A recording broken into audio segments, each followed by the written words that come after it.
हाल गम सुनाएंगे जब इमाम आएंगे, जख्म दिल दिखाएंगे जब इमाम आएंगे, महफिलें जमाएंगे जब इमाम आएंगे, बामुदर सजाएंगे जब इमाम आएंगे, जश्न हम मनाएंगे, जश्न हम मनाएंगे जब इमाम आएंगे। जख्म है अभी ताज़ा मक्का और मदीने के, शाम कूफा करबो बला हम भुला नहीं सकते,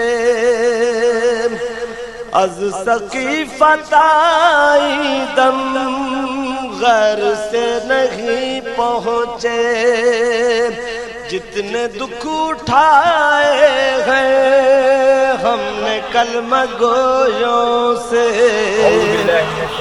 एक एक चुकाए। वहलुल उक़दतम मिन लिसानी यफ़क़हू क़ौली। सल्लल्लाहु अलैहि व सल्लम। बिस्मिल्लाहिर्रहमानिर्रहीम। अल्लाहुम्मा कुल्ले वलियकल हुज्जत इब्न हसन सल्लवातुका अलैहि व अला आबाई फी हादिहि सा व फी कुल्li सा वलिय व हाफिज़ व क़ाइद व नासिरा व दलील व आइना हत्ता तुस्किनु अर्ज़क तौआ। अल्लाहुम्मा सल्लि अला मुहम्मद व आलिहि। हाज़रीन सलाम अलैकुम। आप तमाम ने आ मुबारक शबनी अने इमाम ज़मानाना મિલાદતની મુબારકબાદી પેશ કરું। આપણે એસોસિએશન ઓફ ઇમામ મહેદી હર વર્ષે આ એક્ઝિબિશનનું આયોજન કરે છે, જેમાં 3 કમ્પાર્ટમેન્ટ હોય છે। આ વર્ષે પણ આ એક્ઝિબિશનનું આયોજન કરવામાં આવ્યું છે, જેમાં ફર્સ્ટ કમ્પાર્ટમેન્ટનો આપણો ટોપિક છે ગઈબતની હિકમત અને ઇમામ અલૈહિસ્સલામની જવાબદારીઓ। ઇમામ સાદિક અલૈહિસ્સલામ આપણા છઠ્ઠા ઇમામથી એક રિવાયત મળે છે કે અગર કોઈ શખ્સ इबादत करे, कोई बंदे खुदा इबादत करे, रोजा राखे, नमाज पढ़े, ज़कात आपे, हज करे, पण ए शख्स कोई खुदाना कोई कार्य विषय कोई फेल विषय शक राखे, कोई खचकाट राखे, तो एवो शक इमाम अलैहिस्सलाम फरमावे के एवो शक मुशरिक, एवो शक मुशरिक। પછી इमाम अलैहिस्सलाम सूरे निसानी आयत नंबर 65 ની तिलावत करे कि फला व रब्बुका ला युमिनूना हत्ता युहक्किमुका फीमा शजरा बैनहुम सुम्मा यजीदु फी अनफुसिहिम हरजम मिम्मा क़ज़ैता व युसल्लिमु तस्लीमा। તમારા રબની કસમ એ લોકો તે સમય સુધી ઈમાન નહીં લાવ્યા કહેવા છે જ્યાં સુધી એ પોતાના વિવાદોમાં તમને હાકિમ ન માને અને તમે જે ફેસલો આપો તેના સંબંધમાં પોતાના દિલમાં કોઈ પણ પ્રકારનું અણગમું અને સંપૂર્ણ રીતે તમારી સામે તસ્લીમ ન થાય। તો આપણે આ રિવાયતથી આ આયતથી અને રિવાયતથી એ સાબિત થાય, એ જાણવા મળે કે ખુદાની કાર્યો વિશે સવાલ કરવો એ આપણું કામ નથી। પછી ઇમામ અલૈહિસ્સલામ આ આયતની તિલાવત કરે સૂરે અંબિયાની કે લા યુસઅલુ અમ્મા યફઅલુ વ હુમ યુસઅલૂન કે ખુદા વંદે આલમના કોઈ પણ કાર્ય વિશે આપણે સવાલ નથી કરી શકતા, પરંતુ આપણે અલ્લાહ આપણથી સવાલ કરશે, બરોબર। તો આ આયતથી આપણને સાબિત થાય કે કોઈ અલ્લાહના કોઈ કાર્ય વિશે આપણે સવાલ નથી કરી શકતા। એ કોઈ રાવીએ ઇમામ અલૈહિસ્સલામને પૂછ્યું કે એવું કેમ કે અલ્લાહના કોઈ કાર્ય વિશે આપણે સવાલ નથી કરી શકતા, તો ઇમામ અલૈહિસ્સલામને જવાબ આપ્યો કે કેમ કે અલ્લાહના દરેક કાર્યો દરેક અફઆલે ખુદા હિકમત ઉપર મબની હોય, એના પાછળ હિકમત હોય છે। તો એવી જ રીતે ગઈબત પણ એના પાછળ હિકમત છે। ગઈબત એક ઇમામ અલૈહિસ્સલામ ખુદ ઇખ્તિયાર નથી કરી, એના પાછળ પણ અલ્લાહની મસલેહત છે।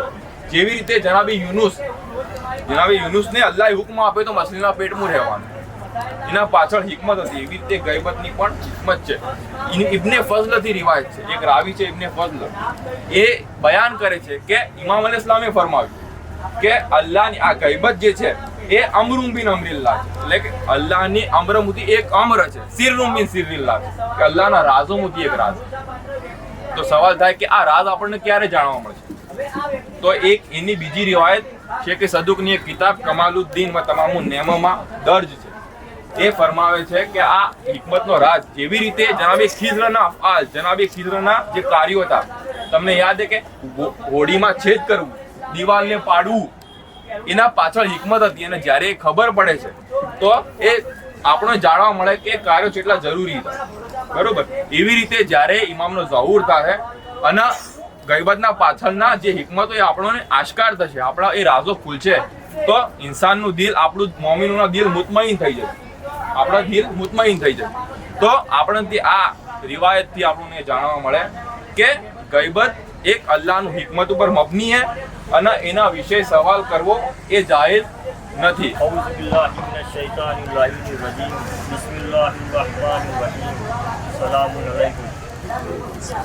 તો અત્યાર સુધી આપણે જોયું, ગદરે આપણને જણાવ્યું કે ભાઈ ગૈબતે ઇમામે અલ્લાહની હિકમતમાંની એક હિકમત છે.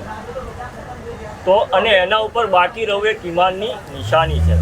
તો પછી આપણા મનના અંદર અમુક એવા સવાલો ઊભા થાય કે ભાઈ અગર ઇમામ ગૈબતમાં છે તો એનો શું ફાયદો? અગર અલ્લાહની હુજ્જત ગૈબતમાં છે તો આપણે તેનાથી ફાયદો કઈ રીતે ઉઠાવી શકીએ?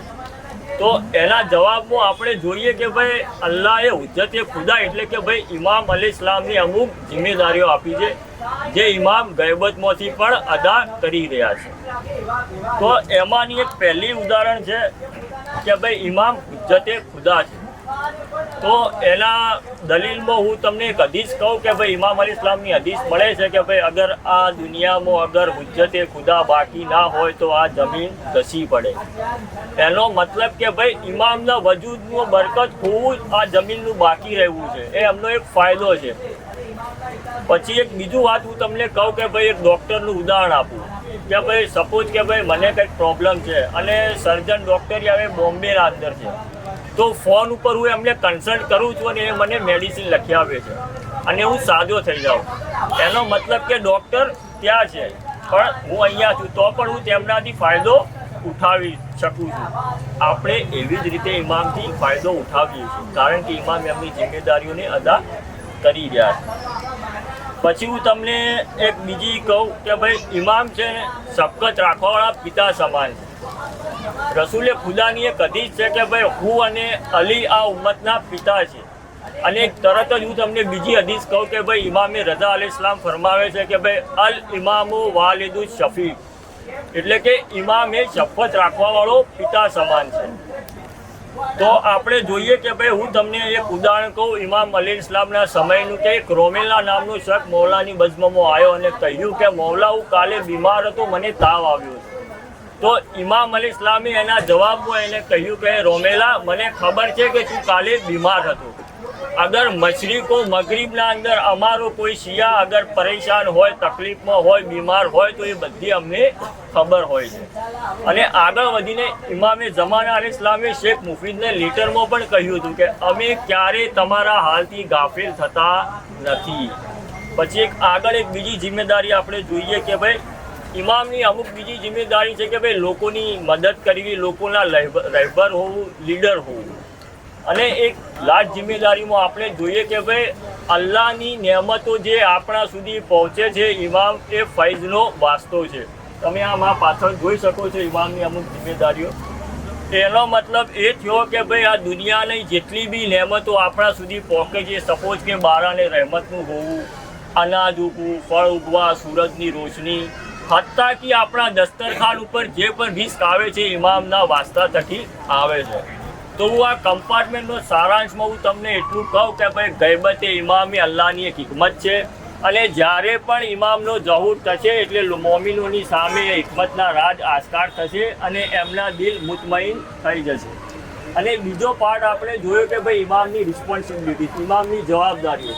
તો આપણે એ પણ સાબિત કર્યું કે ઇમામ ગૈબતમાં હોવા છતાં પોતાની જિમ્મેદારીઓ નિભાઈ રહ્યા છે અને આપણે એનાથી ફાયદો મેળવી રહ્યા છે. વસ્સલામુ અલૈકુમ વરહમતુલ્લાહિ વબરકાતુહુ. औज़ु बिल्लाहि मिनश शैतानिर रजीम. बिस्मिल्लाहिर रहमानिर रहीम. હું આપ સૌને આ વિલાદતની મુબારકબાદી પેશ કરું છું. આ કમ્પાર્ટમેન્ટમાં આપણે જોશું કે અઈમ્મા અલૈહિસ્સલામે ગૈબતી કુબરા માટે મોમિનોને કેવી રીતે તૈયાર કર્યા.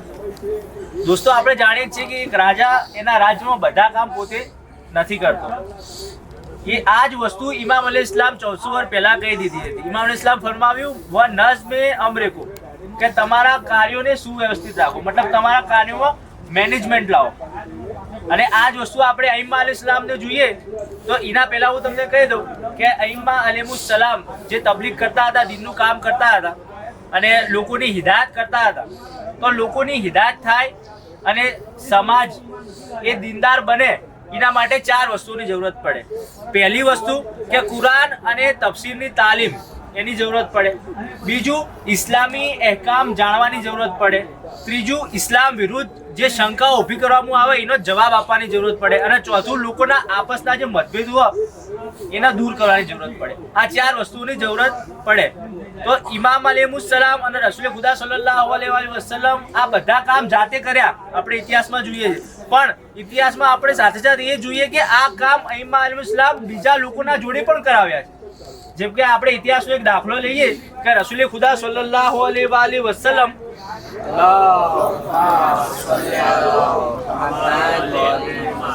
એમની બેસત પછી મક્કામાં હતા એટલે મદીનાથી રિક્વેસ્ટ આવી કે ભાઈ તમે કોઈને અહીંયા મદીનામાં કુરાન પઢાવવા માટે મોકલો કે જેથી અમે કુરાનની તાલીમ હાસિલ કરીએ. તો રસૂલે ખુદા જાતે તો નતા જઈ શકતા કારણ કે એ સમય તેઓ મક્કામાં હતા. તો તેઓ પોતાના સહાબી મુસઅબ ઇબ્ને ઉમરને મોકલ્યા. હવે જોવા જેવું એવું છે કે રસૂલે ખુદાની આ રિસ્પોન્સિબિલિટી હતી. અલ્લાહે રસૂલે ખુદાને મોકલ્યા હતા કુરાન પઢાવવા અને એની તાલીમ આપવા. પણ રસૂલે ખુદાએ જિમ્મેદારી કોને આપી? એમના સહાબી મુસઅબ ઇબ્ને ઉમરને આપીને મોકલ્યા કે જાઓ તમે તાલીમ આપો. આ જ રીતે ઇમામ અલી ઇસ્લામનો જાહેરી ખિલાફતનો જમાનો આવ્યો. તો ઇમામ અલી ઇસ્લામે પોતાના એક સહાબી કસમ ઇબ્ને અબ્બાસને હુકમ કર્યો. શું હુકમ કર્યો? કે વજલિસ લહુમુલ અસરૈન, કે લોકોના વચ્ચે સવારે સાંજ બેસો. ફઅફતિલ મુસ્તફતે, અને જે ફતવા પૂછે છે એમને ફતવા આપો. જો ઇમામ ખુદ એમના સહાબીને કહે છે કે તમે મસ્જિદમાં જઈને બેસો અને લોકો જે સવાલ કરે એમને તમે ફતવા આપો. એનું કારણ શું? કારણ કે ઇમામના ભરોસાપાત્ર વ્યક્તિ હતા, એ ભણેલા ગણેલા હતા અને આલિમ હતા. હવે આ કોઈ નવી વાત નથી. આપણે આગળ બીજી એક રિવાજ જોઈએ તો ઇમામ મોહમ્મદ બાકીર અલી ઇસ્લામનો જમાનો આવ્યો. તેઓ પણ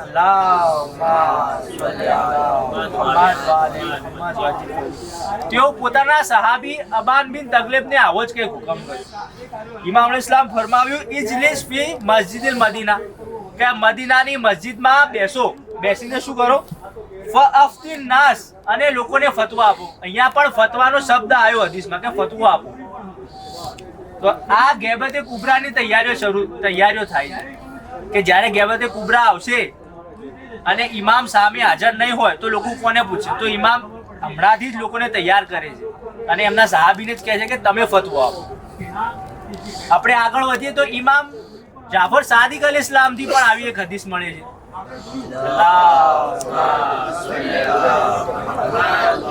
એક હદીસમાં તેઓ 3 સહાબીના નામ લીધા. ઇમામ ઇસ્લામ ફરમાવે છે કે જનાબે ઝુરારા, જનાબે અબુ બસીર અને જનાબે બુરેદ, કે આ એવા સહાબીઓ છે જેમના કારણે દીન જીવન છે. એનું કારણ આપતા ઇમામ ઇસ્લામ બયાન કરે છે કે તેઓ અમારા મરહૂમ વાલિદે બુઝુર્ગવારની હદીસોને સુરક્ષિત રાખે છે અને લોકો સુધી પહોંચાડે છે. તો અહીંયા પણ આપણને ખબર પડી કે જે લોકો અઈમ્મા અલ ઇસ્લામની હદીસોને સુરક્ષિત રાખતા હોય, લોકો સુધી પહોંચાડતા હોય, એમને ફજીલત શું છે. ઇમામ નકી અલી ઇસ્લામનો જમાનો આવ્યો.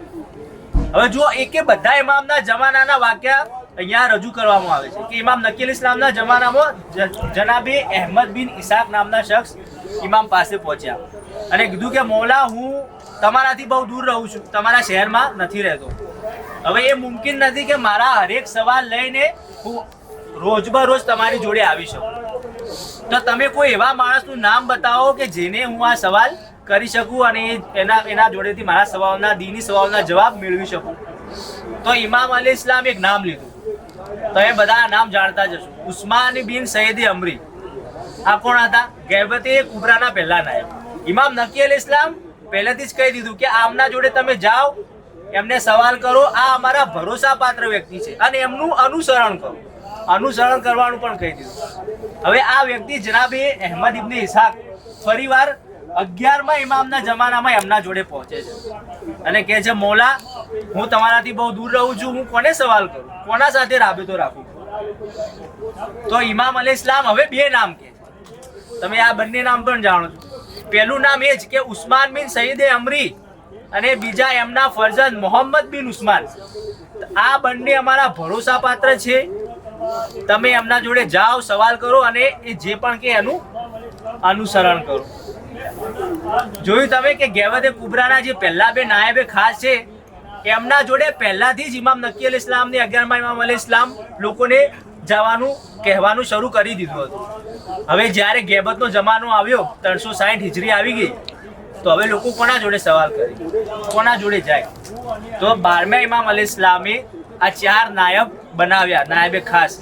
એ 2 નામ તો હું લઈ ચૂક્યો, ઉસ્માન બિન સઈદ અમરી, મોહમ્મદ બિન ઉસ્માન, જનાબ હુસૈન બિન રો અને જનાબ અલી બિન મોહમ્મદ સૈમ્યુરી. આ 4 નાયબ હતા. એ લોકોનું કામ શું હતું? તો જે લોકોના સવાલ હતા, મુશ્કેલાતો હતી, પ્રોબ્લેમ્સ હતી, આ લોકો આ 4 નાયબ એક પછી એક નાયબ થયા હતા. બધા એક સમય નતા. એમના સમય જે પણ નાયબ હોય એમના જોડે જતા પત્ર લઈને કે આ અમારો લેટર છે, આના અંદર અમારી મુશ્કેલીઓ લખેલી છે, તમે ઇમામે જમાના જોડે જાઓ અને એનો જવાબ લઈને આવો. આ જે નાયબ હતા ઇમામ જોડે એમના સવાલો લઈ જતા, એમના જવાબો લેતા, એમના જવાબો ઇમામ ઇસ્લામ લખીને આપતા અને એ લોકો સુધી પહોંચાડતા હતા. આ રીતે 329 હિજરી સુધી આ રીતે ચાલ્યું. પણ હવે 329 હિજરી પછી એક નવો દોર શરૂ થયો, એને આપણે ગેબતે કુબરાના તરીકે ઓળખીએ. હવે આ ગેબતે કુબરા અને સુગરામાં શું ફરક છે? તો ગેબતે સુગરામાં આ નાયબો હતા કે જેમનો ડાયરેક્ટ કનેક્શન ઇમામે જમાના અલૈહિસ્સલામ સાથે હતું, ડાયરેક્ટ રાબેતો હતો.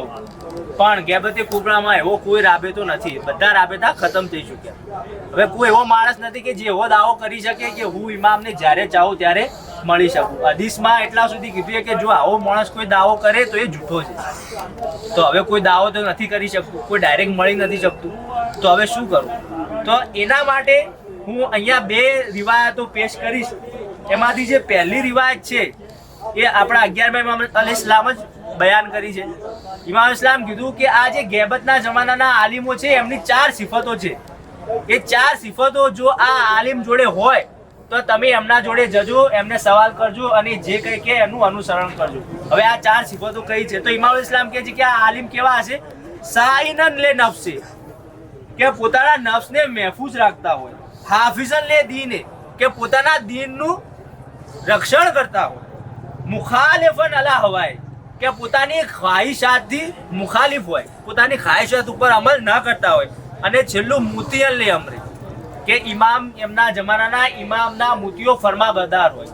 જો આ 4 સિફતો તમને આલિમના અંદર જોવા મળે, એ મુસ્તહિદના અંદર જોવા મળે તો તમે એમના જોડે જાઓ અને સવાલ કરો અને જે તમને જવાબ આપે એનું અનુસરણ કરો.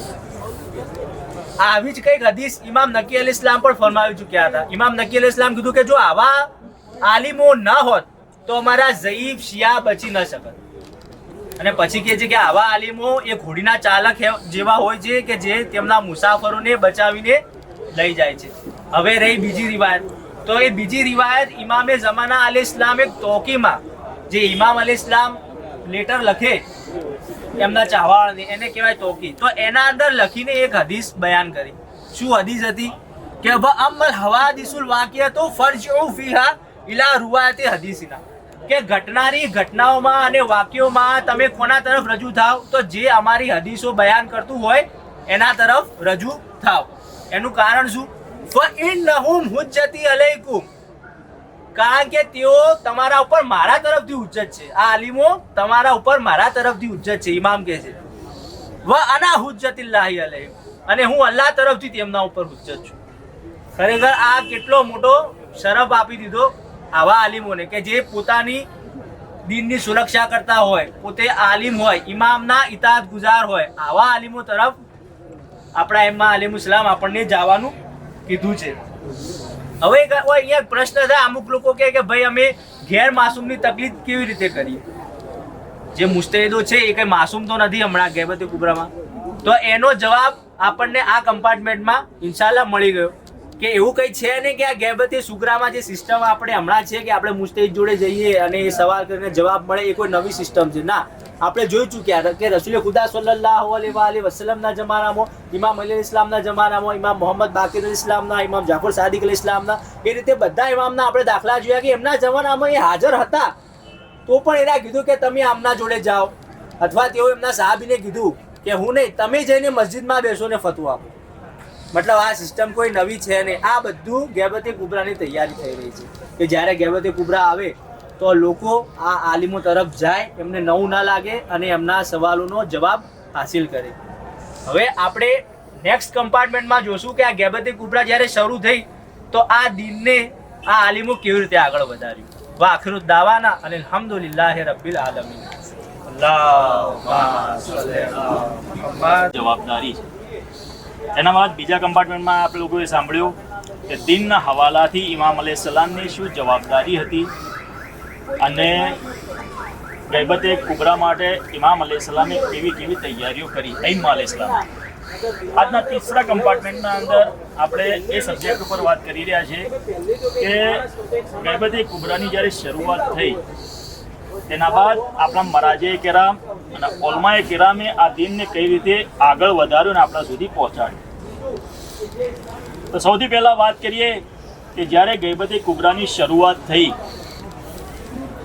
તો એક અચાનક અંધકાર જેવું લાગતું હતું, કેમ કે એ એવો સમય હતો કે કોઈ એવી વ્યક્તિ એ સમયે મોજૂદ નહોતી કે જેની સીધો સંપર્ક ઇમામે ઝમાન અલૈહિસ્સલામથી ડાયરેક્ટ હોય.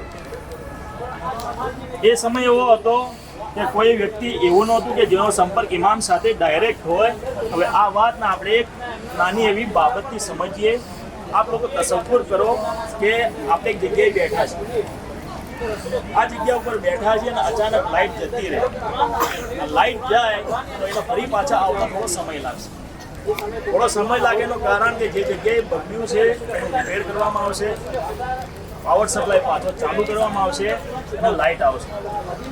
એ સમય દરમિયાન આપ તમામ હાજરીન જે બેઠા છો આ અંધારાના રોશનીના અંદર તબદીલ કરવા એક કોશિશ જરૂર કરશો. શું કરશો કે પોતાના મોબાઈલના ખિસ્સામાંથી નીકાળી એની ફ્લેશ લાઇટને આપણે ચાલુ કરશો એ નિયતની સાથે કે એકદમ અંધારા કરતાં થોડી રોશની થઈ જાય.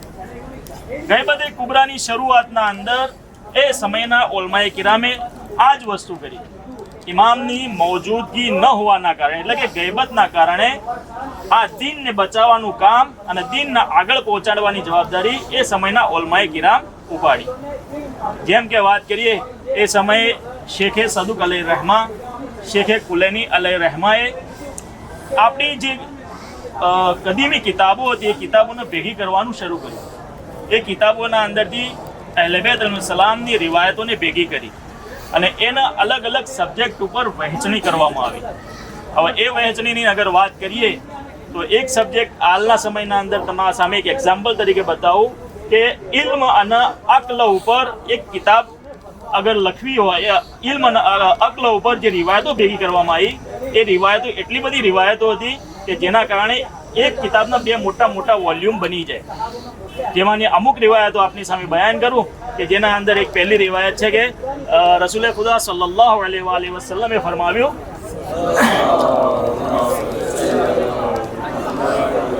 જે કોઈ શખ્સ ઇલ્મની ખાતર રસ્તો પસાર કરે તો એ રસ્તો એને અલ્લાહ જન્નત સુધી પહોંચાડે. બીજી હદીસના અંદર ઇમામે અલી રઝા અલૈહિસ્સલામે ફરમાવ્યું કે ખુદા એ બંદા ઉપર રહેમ કરે કે જે અમારા અમ્રોને જીવંત કરે. તો રાવીએ સવાલ કર્યો કે મૌલા આપના અમ્રને જીવંત કઈ રીતે કરી શકાય? તો ઇમામ અલૈહિસ્સલામે જવાબ આપ્યો કે ઇલ્મે દીન હાસિલ કરો અને એ ઇલ્મ બીજાઓને શીખવાડો. જ્યારે એ લોકો એ ઇલ્મને સમજશે, ઇલ્મના અંદર જે અમારા હદીસોના જે કલામ, જે ખૂબસૂરત કલામ છે, જ્યારે લોકો એને સમજશે તો એ લોકો અમારી તાબેદારી અને અમારી ઇતાઅત કરશે. એના બાદ ત્રીજી હદીસના અંદર ઇમામે સાદિક અલૈહિસ્સલામ ફરમાવ્યું કે જે શખ્સ અલ્લાહ માટે એટલે કે કુરબતન ઇલલ્લાહ ઇલ્મ હાસિલ કરે અને એ ઇલ્મ હાસિલ કરીને એના ઉપર જ્યારે અમલ કરે છે તો એવા શખ્સને આસમાનના અંદર અઝીમ અને મહાન તરીકે એટલે કે મહાન તરીકે ઓળખવામાં આવે, આ મહાન નામોથી ઓળખવામાં આવે. આ બધી હદીસો આપણા ઉલમાએ કિરામ અને મરાજી કિરામના દિમાગના અંદર મોજૂદ હતી. તો એ લોકોએ આ દીનને પ્રમોટ કરવાનું શરૂઆત કરી. તો સૌથી પહેલાં હૌઝ ઇલ્મિયાની સ્થાપના કરવામાં આવી. આ કિતાબોની ફરી પાછી રિવાઇઝ કરીને લખવામાં આવી. કુરાન મજીદની તફસીરો લખવામાં આવી અને એક મુનઝ્ઝમ અને એક પરફેક્ટ સિસ્ટમ બનાવવામાં આવી. જેના અનુરૂપે આપણે વાત કરીએ તો હિજરી સન 329ના અંદર જ્યારે ગૈબતે કુબરાની શરૂઆત થઈ ત્યારથી લઈને 800 વર્ષની આસપાસનો સમયગાળો હતો કે જે સમયના અંદર ઉલમાએ કિરામે આના પાછળ મહેનત કરી અને એના એક નતીજા રૂપે આપણી સામે એક સારામાં સારો એક નમૂનો એ મળ્યો કે હાલના સમયના અંદર આપણા પાસે તવઝીહુલ મસાઇલ છે. હવે લોકો હાલના સમયના અંદર અમુક સવાલો ઉઠાઈ રહ્યા છે કે ઉલમાએ કિરામ ગુનેગાર માસૂમ નથી, એમનાથી ગુનાહ થઈ શકે છે, તો આપણે એમની તકલીફ શા માટે કરવી જોઈએ? ઉલમાએ કિરામ માસૂમ નથી, એમનાથી ગુનાહ થઈ શકતા હોય તો આપણે એમના ફતવા ઉપર અમલ શા માટે કરવો જોઈએ? તો એના માટે એક બે વસ્તુ તમારા સામે બયાન કરી લઉં કે સૌથી પહેલી કે આગળના કમ્પાર્ટમેન્ટમાં આપણે જોયું કે આગળના અઈમ્મા અલૈહિસ્સલામના સમયની અંદર અઈમ્મા અલૈહિસ્સલામ પોતે મોજૂદ હોવા છતાં એ સમયના ઉલમાઓ તરફ લોકોને મોકલ્યા છે. બીજી દલીલની વાત કરી લઉં તો એક રિવાયત આપણને મળે છે છઠ્ઠા ઇમામ તરફથી કે જેના અંદર ઇમામે કીધું કે ઉસૂલો અને કાનૂન બનાવવા અમારું કામ છે અને એને ઊંડાણપૂર્વક રિસર્ચ કરીને અને ડિટેલમાંથી એનો નિચોડ નીકાળવો એ તમારું કામ છે. આપણા જે મુસ્તહિદીન અને ઉલમાએ કિરામ બીજું એ પોતાના તરફથી કોઈ ફતવો નથી આપતા. એ જે બયાન કરી રહ્યા હોય છે એ કુરાન મજીદ અને અહાદીસે પૈગંબર અને અહેલે બેત અલૈહિસ્સલામની જે હદીસો છે એને ધ્યાનમાં રાખીને એના ઉપરથી આપણને ફતવા આપતા હોય છે.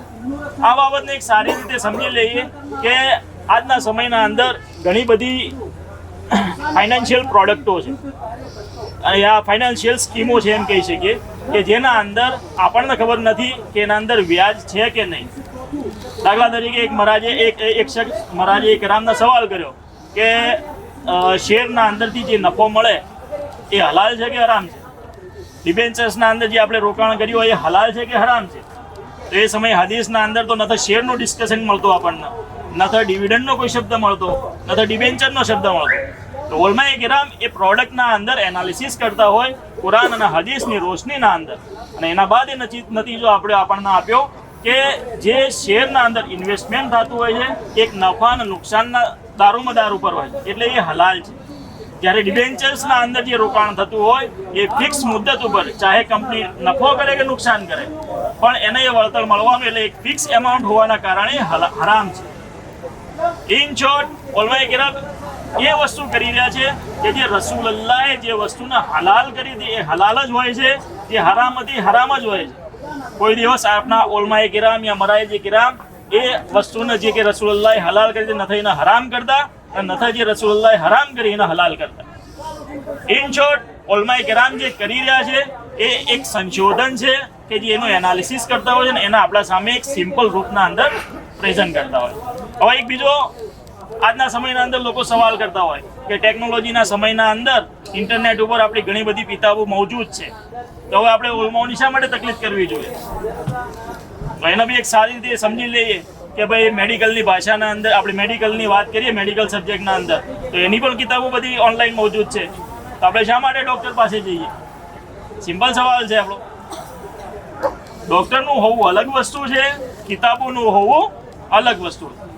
ઇન શોર્ટ ઉલમાએ કિરામ આપણને જે ફતવાઓ આપતા હોય એ પોતાના જિંદગીના અમુક સમયને એ ઇલ્મના પાછળ હાસિલ કરવાના અંદર કુરબાની આપીને આપણને એનું એનાલિસિસ કરીને ઊંડાણપૂર્વક હાસિલ કરીને આપણા સુધી પહોંચાડતા હોય. હવે આ વાતને એક વાક્ય થકી પૂર્ણ કરું કે ઉલમાએ કિરામ ઉપર અઈમ્મા અલૈહિસ્સલામની એટલે કે હાલના સમયના અંદર ગૈબતના અંદર ઇમામ અલૈહિસ્સલામની કેટલી તાયીદો હોય છે. એક વાક્ય મળે છે કે આયતુલ્લાહ અબુલ હસન ઇસ્ફહાની કે જે પોતે 10 વર્ષની ઉંમરે મુબારકના સમયની વાત છે, એમની ઉંમર 10 વર્ષની હતી. એમણે ઈરાદો કર્યો કે હું ઇલ્મે દીન હાસિલ કરું અને પોતાના ઘેર જીત કરે છે એમના વાલિદ પાસે કે મને ઇલ્મે દીન હાસિલ કરવું. જ્યારે આ જીત કરી તો એમના પિતાએ હૌઝ ઇલ્મિયાના અંદર એડમિશન કરાવી દીધું. જ્યારે એમનું એડમિશન થઈ ગયું અને 3-4 દિવસ બાદ પોતે એમના વાલિદે ઈરાદો કર્યો કે હું હૌઝ ઇલ્મિયામાં જઈને જોઈને આવું કે મારા પુત્રની શું પોઝિશન છે. જ્યારે એમના વાલિદ હૌઝ ઇલ્મિયામાં આવ્યા અને જોયું તો એ હોજેલમિયાના અંદર ખાવાની થોડી તકલીફ હતી, એમને સૂઈ રહેવા માટેની તકલીફ હતી. તે પોતે ઈરાદો એ કર્યો અને કીધું પોતાના ફરજનને કે એક કામ કરો બેટા, આપણે આ જગ્યાએ રહેવું નથી, તમે મારા હાથી ઘેર હડો. જ્યારે કે અબુલ હસન ઇસ્ફહાની એ સમયના બુઝુર્ગ મરજા બન્યા, તે પોતે બયાન કરે છે કે મેં ઇમામે ઝમાન અલૈહિસ્સલામથી ઇસ્તિગાસા કર્યો અને ઇમામને કીધું કે મૌલા મારે ઇલ્મ હાસિલ કરવું, મારે તમારા દીનની ખિદમત કરવી છે, તો તમે મારા વાલિદને ગમે તે રીતે મનાઈ લો. બસ આ વાત બયાન કરવી હતી. 2 દિવસ બાદ એ જ હોજેલમિયાના અંદર એક બુઝુર્ગ શખ્સિયત આવે છે અને કહેવામાં આવે કે અબુલ હસન ઇસ્ફહાનીને બોલાવવામાં આવે. આવનાર વ્યક્તિ થોડા પૈસા થોડું ખાવાનું આપે છે અબુલ હસન ઇસ્ફહાનીને અને કહે છે કે ત્યારે તમારા વાલિદ સાથે મુલાકાત થાય તો આ ખાવાનું એમને આપજો, આ થોડા પૈસા આપજો અને એક વસ્તુ કહેજો કે વક્તના ઇમામ હયાત છે એ અમારા ઉપર નજરો કરમ રાખેલી છે. જે રીતે અબુલ હસન ઇસ્ફહાની માટે ઇમામે અલૈહિસ્સલામે નજરે કરમ રાખી હતી, એ જ રીતે આજના સમયના મરાજે કિરામ ઉપર પણ ઇમામ અલૈહિસ્સલામની નજરે કરમ બાકી. આ સબ્જેક્ટનો ટોપિક આ કમ્પાર્ટમેન્ટનો આ સબ્જેક્ટ લેવાનું આપણો એક જ મકસદ હતો કે હાલના સમયના અંદર સોશિયલ મીડિયા ઉપર ઘણા લોકો તકલીદના ઓપોઝના અંદર દલીલો લાવતા હોય છે. તો આપણે પોતાની જાતને એ ખોરાફાતથી અને એ પ્રોપોગેન્ડાથી પોતાની જાતને હિફાજત કરીએ. અલ્લાહ પાસે દુઆ કરીએ કે પરવરદિગાર આ ઉલમાએ કિરામનો સાયા આપણા ઉપર બરકરાર રાખે અને ઇમામ અલૈહિસ્સલામનો જલ્દ અજ જલ્દ ઝુહુર ફરમાવે. રબ્બના તકબ્બલ મિન્ના ઇન્નકા અંતસ સમીઉલ અલીમ. मरहला कयामत का है ज़हूर पर मौकूफ, इंसदाद जारो जफा है ज़हूर पर मौकूफ, इंतकाम करबो बला है ज़हूर पर मौकूफ, एहतमाम रोज़ जज़ा है ज़हूर पर मौकूफ. આ કમ્પાર્ટમેન્ટમાં આપણે જોઈશું કે અઈમ્મા અલ ઇસ્લામે ગઈપતના જમાના માટે લોકોને કેવી રીતે તૈયાર કરે. એક ઇન્સાન ને એક સમાજને દીનદાર થવા માટે 4 વસ્તુઓની જરૂરિયાત છે. પહેલી કે કુરાન કરીમની તાલીમ અને એની તફસીર જાણવી. બીજી, લોકો વચ્ચે થતા મતભેદોને દૂર કરવા, ઇસ્લામી અહેકામ જાણવા અને લોકો વચ્ચે થતા મતભેદોને દૂર કરવા અને ઇસ્લામી અહેકામ કરવા. આ 4 જરૂરિયાતો અઈમ્મા અલ ઇસ્લામ ખુદ પોતે અંજામ આપી રહ્યા હતા, સાથોસાથ એમના સહાબી થકી પૂરી કરતા. આના અનુસંધાનમાં આપણે થોડીક રિવાયતો જોઈએ કે રસૂલે ખુદા સલ્લલ્લાહુ અલૈહિ વસલ્લમના જમાનામાં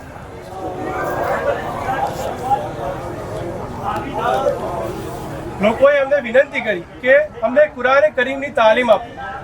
તો એમણે એમના એક સહાબી મુસૈબ બિન ઉમરને મદીના મોકલ્યા અને એમને આ જે કુરાન કરીમની તાલીમ આપવાનું જે કાર્ય હતું એક સહાબી થકી પૂરું કર્યું.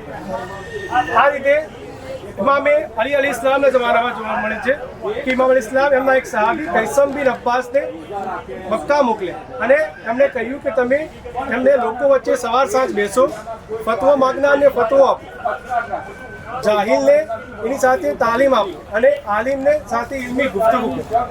અહીંયા નોટ કરવા જેવું છે કે ઇમામ અલ ઇસ્લામ એક સહાબીને ફતવો આપવાનું.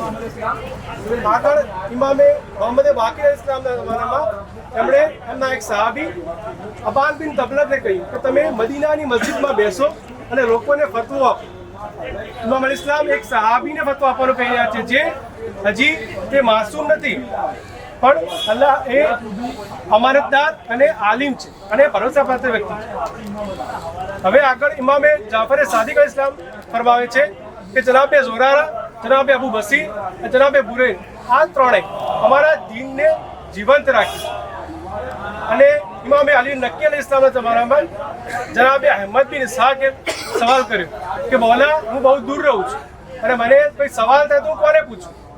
તો ઇમામ અલ ઇસ્લામ કહે કે જનાબે ઉસ્માન બિન સઈદને તમે સવાલ કરો, કારણ કે તે અમારા તરફથી ભરોસાપાત્ર વ્યક્તિ છે, તમે એનું અનુસરણ કરો. આ સેમ સવાલ અહેમદ બિન ઇસ્હાકે જનાબે ઇમામે હસન અસ્કરી ઇસ્લામ સવાલ કર્યો કે મૌલા હું કોને પૂછું. ઇમામ ઇસ્લામે કહ્યું કે જનાબે ઉસ્માન બિન સઈદ અને એમના ફરજંદ મોહમ્મદ બિન હુસૈન આ બંનેને તમે સવાલ કરો, કારણ કે તે અમારા તરફથી ભરોસાપાત્ર વ્યક્તિ છે અને અમાનતદાર છે. અહીંયા સુધી ઇમામ અલી ઇસ્લામ પોતે પોતાના જીવનકાળ દરમિયાન એક સહાબી તરફ મોકલતા. હવે ગૈબતે સુગરાનો જમાનો આવ્યો જ્યાં ઇમામ અલી ઇસ્લામના 4 નાયબી મુકર્રર કરેલા હતા અને લોકોના સવાલ એમના થકી ઇમામ સુધી પહોંચતા હતા અને એમના જવાબ એમના થકી મળતા હતા. અહીંયા સુધી ગૈબતે સુગરામાં અહીંયા થયું. હવે ગૈબતે કુબરાનો સમય આવ્યો જ્યાં લોકોને ડાયરેક્ટ જે કનેક્શન હતું ઇમામ સુધી, જે ડાયરેક્ટ રાબતો હતો એ હવે તૂટી ગયો. તો હવે લોકો કોને સવાલ કરે, કોને પૂછે? તો આના માટે આપણે રિવાયત જોઈએ કે ઇમામે હસન અસ્કર ઇસ્લામ ફરમાવે છે કે ગૈબતના જમાનામાં દીનદાર આલિમની 4 સિફાતો છે, જે 4 ક્વોલિટીઝ છે જે ગૈબતના જમાનામાં એ આલિમ તરફ રજૂ થવું જોઈએ, જેમાં આવી ક્વોલિટીઝ હોય. પહેલી કે સાઇલન લે નફ્સ, જે પોતાના નફ્સ પર કાબુ રાખે. હાફિઝન લે દીન, જે દીનની હિફાજત કરે છે. મુતીઅન લે અમ્ર, જે ઇમામ અલી ઇસ્લામની ઇતાઅત કરે છે. મુહાફિઝન અલલ હવાઈ, જે પોતાના નફ્સ ઉપર કાબુ રાખે છે. ઇમામ અલી ઇસ્લામ આ 4 સિફાતો બયાન કરી લોકોને કહેવા માંગે છે કે એવા આલિમ, એવા ફકીહ તરફ રજૂ થવું જોઈએ જેમાં આવી ક્વોલિટીઝ હોય. અને લાસ્ટમાં ઇમામે ઝમાન અલ ઇસ્લામ એમની તોકીમાં ફરમાવે છે કે અમ્મલ હવાદિસુલ વાक़િયા ફરજુ ફીહા ઇલા રૂવાત હદીસના ફઇન્નહુમ હુજ્જતી અલૈકુમ ફઅના હુજ્જતુલ્લાહિ અલૈકુમ. એટલે કે ઘટનારી ઘટનાઓમાં તમે અમારા હદીસોના રાવીઓ તરફ રજૂ, કારણ કે તે અમારા તરફથી તમારા ઉપર હુજ્જત છે અને હું તેઓ પર અલ્લાહ તરફથી હુજ્જત છું. આજ લોકો કહી રહ્યા છે કે તકલીફ અમે એવા માણસથી કેવી રીતે કરી શકીએ જે માસૂમ નથી. તો આપણે જોયું કે ઇમામ અલી ઇસ્લામ એમના જીવનકાળ દરમિયાન, એમના હયાતીના અંદર એક સહાબી તરફ મોકલવાનું કહેતા હતા, એ સહાબી તરફ અનુસરણ કરવાનું કહેતા હતા જે માસૂમ નહોતા. તો આપણે એમના માટે આ જવાબ કહી શકીએ. અને વધુ આપણે આગળ જોઈશું કે ઇમામ ગૈબતના જમાનામાં આલિમોએ આ દીનને કેવી રીતે આગળ વધાર્યું. અસ્સલામુ અલૈકુમ વરહમતુલ્લાહિ વબરકાતુહુ. હું ઇમામે ઝમાના અલૈહિસ્સલામની વિલાદતની મુબારકબાદી બધાને પેશ કરું છું. અઉઝુ બિલ્લાહિ મિનશ શૈતાનિર રજીમ, બિસ્મિલ્લાહિર રહેમાનિર રહીમ. હવે જેમ કે તમે આગળના 2 કમ્પાર્ટમેન્ટમાં જોઈને આવ્યા કે પહેલા કમ્પાર્ટમેન્ટમાં જોયું કે ઇમામે અલૈહિસ્સલામની ગૈબતમાં શું જિમ્મેદારી, બીજા કમ્પાર્ટમેન્ટમાં જોયું કે ગૈબતે સુગરામાં આ નિઝામ કેવી રીતે આગળ વધ્યો. હવે આ કમ્પાર્ટમેન્ટમાં આપણે જોઈશું કે ગૈબતે કુબરામાં આ નિઝામ કેવી રીતે આગળ વધ્યો. હવે આપણે આગળના જમાના જોયા કે જ્યાં ઇમામ અલૈહિસ્સલામ હયાત હતા, મોજૂદ હતા, તો લોકોને કોઈ મસલા આવતા તો એ ડાયરેક્ટ ઇમામ સાથે કોન્ટેક્ટ કરતા.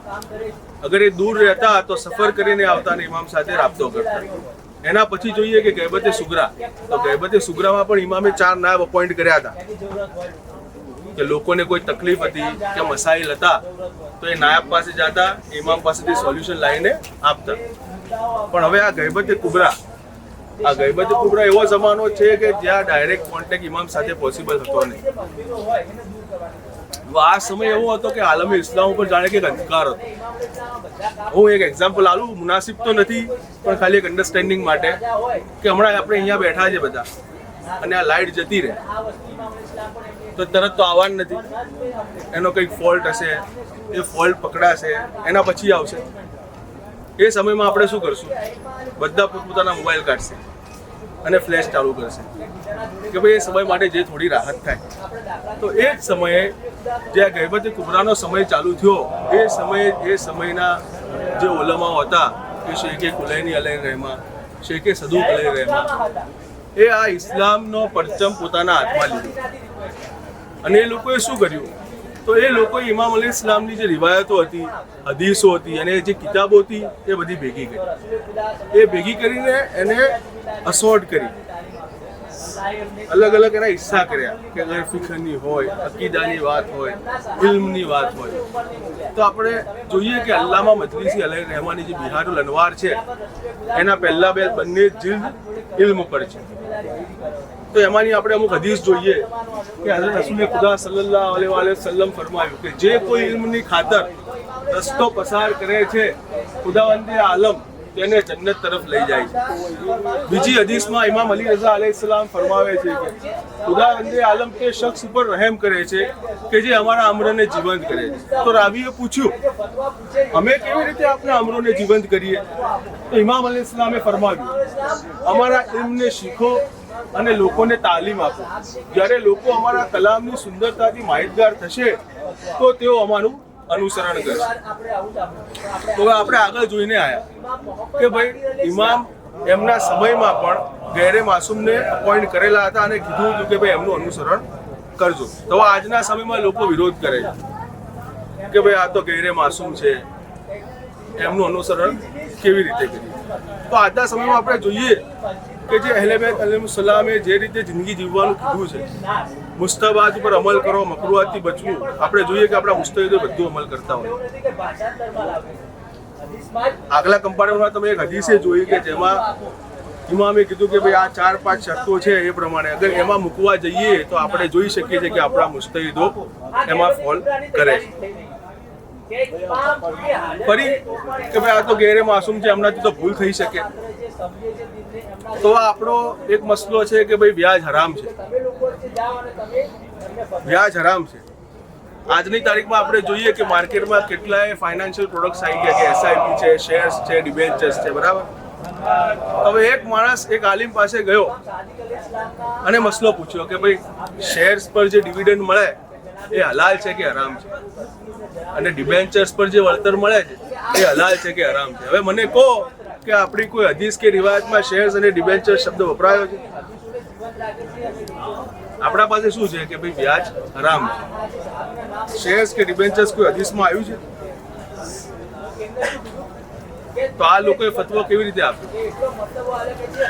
તો ભાઈ કે આ લોકો 50-60 વર્ષ જે મહેનત કરી છે, રસૂલે ખુદાનું હલાલ કરેલું એ હંમેશા હલાલ જ રહેશે અને હરામ કરેલું તા કયામત સુધી હરામ રહેવાનું છે. પણ આ લોકોએ જે ઇમામ અલૈહિસ્સલામની રિવાયતો એના ઉપર સ્ટડી કરી એના ઉપરથી આપણને જવાબ આપ્યો કે ભાઈ શેર્સ પર જે વળતર મળે એ હલાલ છે, કેમ કે એ પ્રોફિટ એન્ડ લોસના બેસિસ પર હોય છે, અને ડિબેન્ચરમાં જે અમાઉન્ટ મળે છે એ ફિક્સ હોય છે, ફિક્સ પીરિયડ હોય છે, એટલે એને હરામ કીધું. તો આપણે જોયું કે ભાઈ આ મસલાનું હલ એવું કેવી રીતે કર્યું કે ભાઈ આજે 50-60 વર્ષ જે મહેનત કરી છે, 329માં ગૈબતે સુગરા ચાલુ થઈ હિજરીમાં, રાઈટ, ગૈબતે કુબરા સોરી. તો આ 700-800 વર્ષનું જે બહેતરીન પરિણામ આપણી પાસે છે, જે તૌઝીઉલ મસાઇલ, એ કંઈ 1-2 દિવસમાં નથી થયું. એ આ લોકોએ આટલી બધી મહેનત કરી એના પછી લોકો કહે કે ભાઈ હવે તો ઓનલાઈન કિતાબો બધી મોજૂદ છે, તો અમે તકલીફ કેમ કરીએ કે કિતાબમાંથી અમારા મસલા હલ કરી દેશું. હવે અમને હું સવાલ કરું છું કે ભાઈ મેડિકલની પણ હરેક કિતાબ મોજૂદ છે ઓનલાઈન, તો આપણને કોઈ બીમારી થાય તો કેમ ડૉક્ટર પાસે જઈએ? વાંચી લો કિતાબને, એમાંથી તમારે દવા લઈ લો. એટલે કહેવાનો મતલબ એમ કે ભાઈ ડૉક્ટર અલગ છે અને કિતાબ અલગ છે. એ જે આટલું બધું એ લોકો સ્ટડી કરતા હોય એના પછી એક તારણ ઉપર આવતા હોય છે, અને એ એમના કોઈ ઘરના મસલા બયાન નથી કરતા. અગર એ કોઈ મસલા બયાન કરે છે તો એ કુરાન અને હદીસના મુતાબિક જ મસલા બયાન કરતા હોય. તીસરી વસ્તુ કે ઇમામની તાઈદ મોજૂદ હોય છે એમની પાસે. તો એક શેખે મુફીદનો એક કિસ્સો કહું કે શેખે મુફીદ એમના સમયમાં બહુ મોટા મુજતહિદ હતા. હવે એક માણસ એમની પાસે આવ્યો કે ભાઈ એક સ્ત્રીનું મૃત્યુ થઈ ગયું છે, એના પેટમાં બાળક છે ને બાળક જીવે છે, તો હવે મારે શું કરવું? તો શેખે મુફીદે કીધું કે ભાઈ બંનેને જોડે દફન કરી દો. બરાબર. હવે માણસ જ્યારે વળતો થયો એના ગામે એટલે એને ઘોડે સવાર મળ્યા. હવે એ એમને એમ કીધું કે ભાઈ મને શેખે મુફીદે મોકલ્યો છે અને તમે બાળકને એના માના પેટમાંથી નીકાળી દેજો અને પછી સ્ત્રીને એકલી દફન કરજો. તો એ માણસ શું કર્યું, બીજા ફતવો જે હતો ઘોડે સવારે આપ્યો એના પ્રમાણે અમલ કર્યો. થોડા સમય પછી એને એ શહેરમાં પાછું આવવાનું થયું, એટલે એ શેખે મુફીદને પાછો મળવા ગયો અને આખી વાર્તા કરી કે ભાઈ હું તમારી પાસે આવ્યો હતો અને તમે મને આ ફતવો આપ્યો, એના પછી તમે જે ઘોડે સવારને મોકલ્યો એ મને આ કીધું, એટલે હું આ પ્રમાણે અમલ કર્યો હતો. એટલે શેખે મુફીદે વિચાર્યું કે હું તો આવું કંઈ કીધું જ નથી, ના કોઈ ઘોડે સવારને મોકલ્યો છે. પછી અમને અહેસાસ થયો કે ભાઈ આ મારો વખતનો ઇમામ હતો. હવે એ દિવસથી એમને પાછો નિર્ણય લીધો કે હવે હું કદી ફતવો નહીં આપું, અને લોકોને કહી દીધું કે હવે મારા પાસે કોઈ મસલો પૂછવા આવતા નહીં. આ થોડો ટાઈમ થયો હતો ને ઇમામનો પત્ર આવ્યો અમને કે શેખે મુફીદ તમે ફતવા આપવાનું બંધ ના કરતા, તમે કોઈ આવી મુશ્કેલમાં ફસાશો તો અમે બેઠા છીએ. તો આના પરથી સાબિત થાય છે કે ઇમામની તાઈદ એમની સાથે મોજૂદ હોય છે. આનું એક હદીસ જોઈએ આપણે કે જે આ કવાનીન ઇસ્લામિક કવાનીન છે કે આ જે આલિમોએ મહેનત કરી, એમાં ઇમામ અલી ઇસ્લામ શું કહે છે કે ઇમામ અલી રઝા અલી ઇસ્લામ ફરમાવ્યું કે ઉસૂલો અને કાનૂન બયાન કરવા તે અમારી જવાબદારી છે અને તેમાંથી જુઝિયત કાઢવી તે તમારું કામ છે. એટલે આ આટલા વર્ષ જે એ લોકો મહેનત કરે છે હદીસ અને રિવાયતો ઉપર, એ એનું આ પરિણામ છે. છેલ્લે હું કહું કે ભાઈ આપણે આ ટોપિક લેવો કેમ લીધો આપણે આ સમય, કે આજના સમયમાં આપણે સોશિયલ મીડિયા પર જોઈએ છીએ કે લોકો ખુલ્લમ ખુલ્લા વિરોધ કરવા માંડે કે ભાઈ તકલીફ તો ના કરાય. આપણે જોઈએ જ છે કે લોકો શું કહે છે કે તકલીફ ના કરાય, આ તો આમ છે, આ ગેરમાસૂમ છે, પણ આપણા પાસે સચોટ દલીલ છે.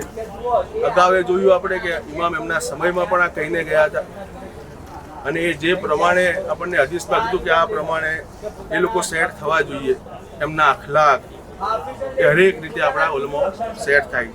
તો આપણે દુઆ કરીએ અલ્લાહ પાસે કે આવા આલિમોનો સાયો હર હંમેશા આપણા પર રાખે અને ઇમામે ઝમાન અલૈહિસ સલામનો જઝીલ ઝહૂર થાય. મુહમ્મદ વાલે મુહમ્મદ સલ્લલ્લાહુ અલ્લાહ વાલે અલ્લાહ મુહમ્મદ વાલે